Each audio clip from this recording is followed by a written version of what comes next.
What is stock? 5 things you should know about stock. Please like video and subscribe our channel, Earn Online with Rabina, for more videos.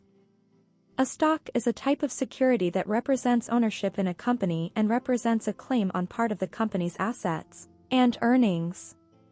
Here are 5 things you should know about stock.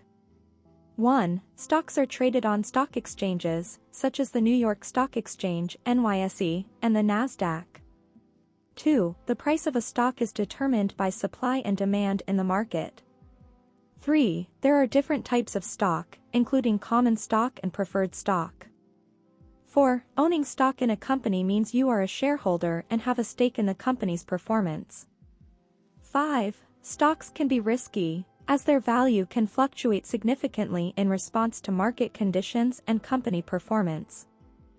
However, stocks have the potential to generate significant returns over the long term.